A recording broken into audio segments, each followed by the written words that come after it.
Assalamualaikum warahmatullahi wabarakatuh. Bismillahirrahmanirrahim.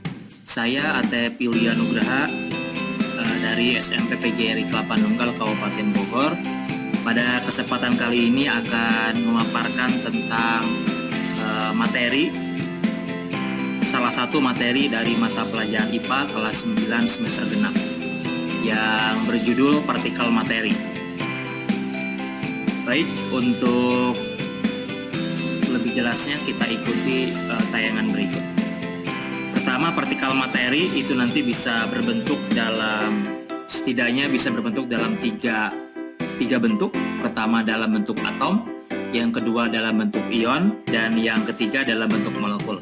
Nah, pada kesempatan kali ini saya hanya menjelaskan tentang salah satu bentuk dari partikel materi, yaitu atom, sehingga fokusnya pada kali ini adalah tentang atom saja.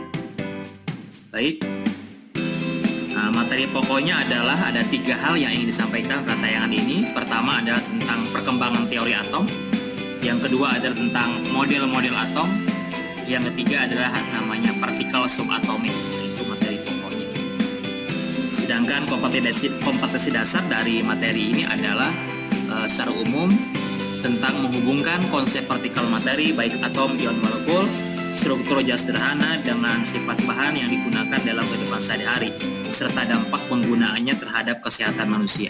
Tapi sekali lagi fokusnya pada pertemuan kali ini adalah tentang atom saja. Kemudian tujuan pembelajaran dari materi ini adalah peserta didik diharapkan dapat menjelaskan tentang konsep atom. Baik, kita mulai pada materi pokok yang pertama, yaitu perkembangan teori atom. Nah, perkembangan teori atom ini adalah berkaitan dengan model-model atom yang akan dipelajari. Seperti diketahui bahwa atom itu adalah sesuatu materi atau partikel yang memang agak susah melihatnya, sehingga ketika sesuatu itu adalah merupakan hal yang abstrak, itu mempunyai kesulitan dalam mempelajarinya. Sehingga untuk mempelajari sesuatu yang abstrak, terutama dalam hal ini adalah atom, para ilmuwan membuat tentang model-model atom. Karena tidak ada satu orang pun yang pernah melihat atom. Sehingga untuk lebih mudah mempelajarinya, dibuatkanlah tentang model-model atom, sehingga nanti bisa memberikan gambaran tentang bagaimana struktur atom itu, gambarannya seperti apa struktur atom itu. Baik, kita mulai. Pertama adalah dari pendapat dulu ya. Nah, ini adalah pendapat yang pertama dari dua orang filosof Yunani pada abad ke-5 sebelum Masehi. Itu ada dua orang yang bernama Demokritus dan Leucippus. Inilah cikal bakal dikemukakannya istilah atom, terutama Demokritus. Nah, Demokritus ini yang menyampaikan pendapat tentang atom, bahwa atom itu menurut dia adalah berasal dari kata atomos, a artinya tidak, sedangkan tomos artinya dapat dibagi. Sehingga menurut Demokritus bahwa atom itu adalah partikel materi yang tidak dapat dibagi lagi. Begitupun dengan Leucippus mempunyai pendapat yang sama tentang atom. Nah, itu cikal bakal istilah atom dikenalkan pertama kali dari kata atomos, hasil pendapat dari si Demokritus dan Leucippus. Jadi menurut Demokritus dan Leucippus bahwa atom itu adalah partikel materi yang terkecil, yang tidak bisa dibagi-bagi lagi, maka sifatnya discontinue menurut dia. Tidak ada lagi yang lebih kecil daripada atom. Kemudian seorang filosof juga dari Yunani bernama Aristoteles pada abad keempat sebelum Masehi. Nah, beliau ini menyanggah atau mempunyai pendapat yang berbeda tentang atom. Bahwa menurut si Aristoteles, atom itu adalah sesuatu yang bersifat kontinu. Artinya dia bukan merupakan bagian dari benda, bagian dari materi, bagian dari zat yang terkecil. Sehingga dia berpendapat bahwa ada lagi bagian yang lebih kecil daripada atom. Nah, tentunya mereka ini adalah bukan ilmuwan, sehingga mereka hanya berdasarkan pada pemikiran atau pendapat saja. Tidak ada dasar-dasar percobaan, tidak ada dasar-dasar eksperimen untuk menguatkan pendapatnya.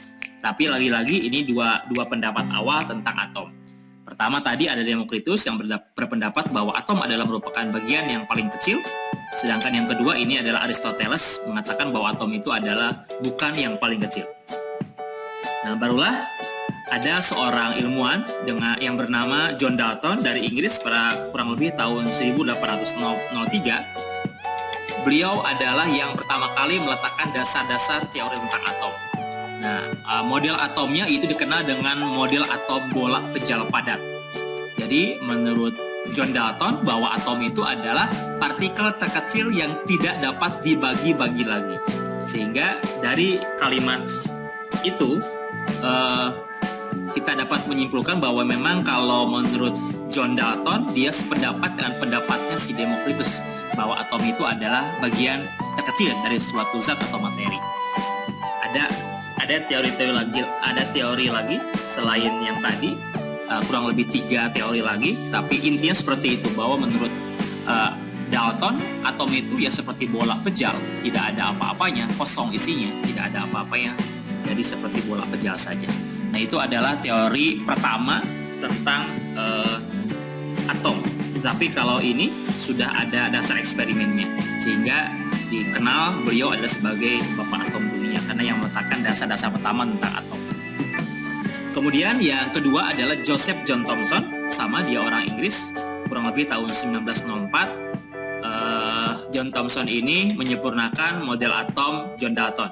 Dia mengenalkan sebuah model namanya model atom Rotkis-Smith, bahwa menurut dia bahwa atom itu adalah berbentuk bulat sama, tetapi terdapat sebuah partikel lain yang tersebar merata di atomnya itu, ya, sehingga dia menemukan sebuah partikel lain di samping atomnya, yaitu yang dikenal dengan nama partikel elektron, yaitu partikel atom yang bermuatan negatif.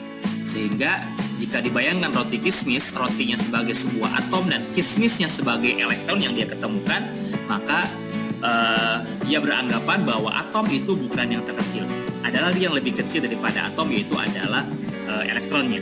Sehingga dengan penemuan John Thomson ini sebetulnya sudah bisa menjawab pendapat siapa yang benar di antara dua yang di awal tadi, apakah Demokritus dan Aristoteles, ya. Sehingga menurut Thomson bahwa atom memang kecil tapi bukan yang terkecil, karena ada yang lebih kecil lagi, yaitu salah satunya adalah elektron yang ditemukan oleh John Thomson. Kemudian model yang ketiga adalah model atom dari Ernest Rutherford, kurang lebih pada tahun 1911. Dia mengenalkan sebuah model atom dengan diberi nama model atom tata surya. Nah, Ernest Rutherford ini menyempurnakan model atom Thomson. Dia beranggapan bahwa elektronnya tidak tersebar merata di sekeliling atom, tapi dia sifatnya bergerak mengelilingi inti atom. Nah, maka di Ernest Rutherford juga menemukan partikel lain di samping elektron yang ditemukan oleh Thomson, yaitu menemukan partikel atom yang lain namanya inti atom atau nukleon atau nukleus. Dan dia beranggapan bahwa memang ada lagi partikel yang lebih kecil daripada atom, salah satunya adalah inti atom. Nah, dari kalimat Rutherford, dia mengatakan bahwa atom terdiri atas inti atom yang bermuatan positif, kemudian elektronnya bergerak mengitari inti atom. Kemudian model selanjutnya adalah model dari penemuan dari seorang ilmuwan namanya Niels Bohr, kurang lebih tahun 1913. Beliau menemukan tentang model atom kulit atau cangkang. Jadi ini juga menyempurnakan model sebelumnya, yaitu model atom Rutherford. Dia menemukan sebuah hal lain, yaitu ada namanya kulit atom, atau juga bisa disebut sebagai lintasan atom, atau juga disebut sebagai orbit atom. Nah, dia menyempurnakan bahwa atom itu memang benar bergerak mengitari inti atom, tapi elektron ketika bergerak mengitari inti atom itu dia punya lintasan, punya orbit, sehingga tidak hanya satu lintasan ketika elektron mengitari inti atom, tetapi dia mempunyai beberapa lintasan atau kulit dikenalnya. Nah, maka dia dikenal sebagai penemu kulit atom atau lintasan atom. Nah, kemudian model terakhir ada yang dikenal dengan model atom modern atau disebut juga model mekanika kuantum atau model mekanika gelombang. Ini adalah hasil pemikiran dari 3 orang ilmuwan. Pertama Louis de Broglie tahun 1924, Werner Heisenberg 1927, dan Erwin Schrödinger 1926. Nah, mereka menganggap bahwa intisari dari model ini adalah bahwa elektron sebetulnya tidak bisa ditentukan dengan pasti keberadaannya. Hanya bisa ditentukan dengan yang namanya orbital. Orbital itu diartikan sebagai ruang kebolehjadian ditemukannya elektron. Jadi peluang tertinggi ditemukannya elektron itu ada di sebuah tempat yang namanya orbital. Nah, itu kira-kira intisari dari model atom modern atau mekanika kuantum atau mekanika gelombang yang ditemukan oleh 3 ilmuwan ini. Nah, itu perkembangan teori atom yang ditampilkan dalam bentuk model-model atom. Nah, sehingga kalau kita dalam bentuk gambar, nah dalam bentuk picture, maka model-model atom yang ditemukan oleh para ilmuwan tadi seperti ini. Pertama adalah model atom Dalton, dikenal dengan model atom bola pejal, bulatan saja, lingkaran saja tanpa ada isi apa-apa. Kemudian Thomson, dia menemukan elektron, sehingga dalam bulatan tadi ada sebuah partikel lain yang bermuatan negatif yang dikenal sebagai elektron.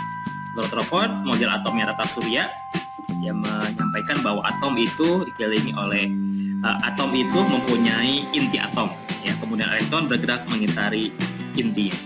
Kemudian model atom Bohr, dia menemukan lintasan atau olit atom, sehingga dia beranggapan bahwa elektron ketika mengitari atom itu punya beberapa lapisan, mempunyai beberapa kulit.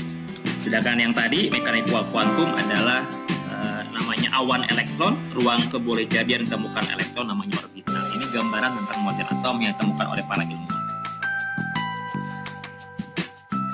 Kemudian jika kita tampilkan ya beberapa partikel subatomik atau bagian-bagian atom yang ditemukan oleh para ilmuwan seperti tabel seperti ini, bahwa ada tiga partikel subatomik. Pertama adalah elektron, yaitu Joseph John Thomson penemunya.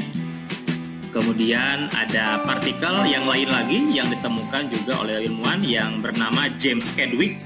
Beliau menemukan partikel lain namanya neutron. Ya, ini dikenal sebagai partikel yang netral yang tidak bermuatan listrik. Kurang lebih ditemukan pada tahun 1932. Kemudian ada satu lagi penemu dari partikel atom, partikel subatomik, yaitu proton, partikel yang bermuatan positif, ditemukan oleh Eugene Goldstein pada tahun 1886. Nah, ini adalah 3 penemu dari partikel subatomik, yaitu elektron, neutron, dan proton. Satu lagi tadi seperti disampaikan di tayangan sebelumnya adalah penemu dari inti atom, yaitu Ernest Rutherford. Ya, jadi inti atom atau nukleon atau nukleus ini ditemukan oleh Ernest Rutherford. Dia menemukan sebuah partikel namanya inti atom. Nah, bagian terakhir kita dapat bisa menyimpulkan bahwa atom memang adalah partikel materi yang kecil, tetapi atom itu ternyata terdapat bagian-bagian lagi dalamnya. Yaitu yang pertama ada yang namanya elektron tentunya. Elektron itu adalah bergerak mengitari inti atom, ya. Kemudian di luar, berarti letaknya di luar elektron itu karena sifatnya aktif, bergerak mengitari inti atom. Kemudian ada partikel namanya nukleon atau nukleus yang dikenal sebagai inti atom. Nah, nukleon atau inti atom ini atau nukleus ini dia dibentuk oleh 2 partikel yang tadi, yaitu pertama partikel proton yang bermuatan positif dan partikel neutron yang partikel yang netral yang tidak bermuatan listrik. Sehingga inti atom juga bermuatan positif karena dari gabungan antara proton positif dan neutron yang netral. Ini adalah konklusi atau kesimpulan umum tentang atom. Atom memang kecil, tapi ada yang lebih kecil lagi daripada atom, yaitu 3 partikel tadi, yaitu proton, elektron, dan neutron. Proton dan neutron itu dikenal sebagai bentuk dari inti atom atau nukleus. Itu saja materi pada kesempatan kali ini tentang partikel materi, terutama atom. Mudah-mudahan bisa menambah pengetahuan kita tentang atom. Terima kasih.